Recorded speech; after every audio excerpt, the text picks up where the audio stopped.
ఆ భిక్షగాడు యేసుక్రీస్తు వెళ్ళిపోతున్నాడు, తనకు జవాబు ఇవ్వకుండానే వెళ్ళిపోతున్నాడు అని తెలిసి తన మనసులో కోపం వచ్చిందా? తన మనసులో ఆయాసం వచ్చిందా?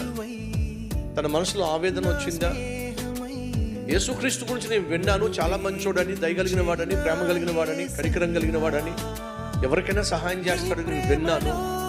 మరి నేను విన్నదేమిటి, ఇప్పుడు నేను చూస్తుంది ఏమిటి? నేను విన్నదానికి ఇప్పుడు నేను చూస్తున్న దానికి సంబంధమే లేదేమిటి, పోలికే లేదేమిటి? అరుస్తున్నా పట్టించుకోడేమిటి అని తనలో కోపం ఏమైనా వచ్చిందండి? రాగా యేసయ్య జవాబు ఇవ్వకుండా వెళ్ళిపోతున్నప్పుడు, ఆ జవాబు తనకు దూరం అయిపోతున్నప్పుడు ఆ గుడ్డివాడు చేసిన పని ఏంటి తెలుసా?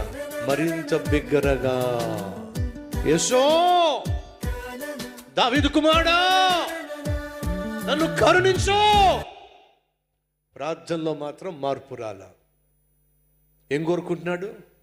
కనికరమే కోరుకున్నాడు. ఆ కనికరము కోరుకుంటున్నాడంటే తనకేముంది?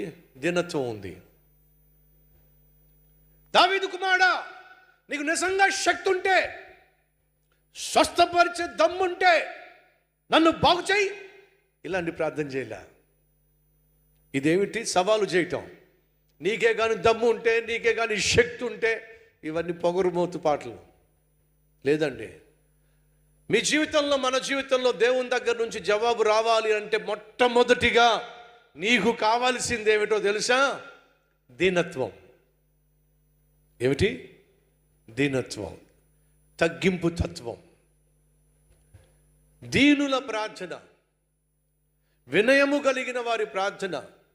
ఎవరైతే ఆయన సన్నిధిలో వణుకుచు ఉందురో వారి ప్రార్థన దేవుడు ఆలకిస్తాడు.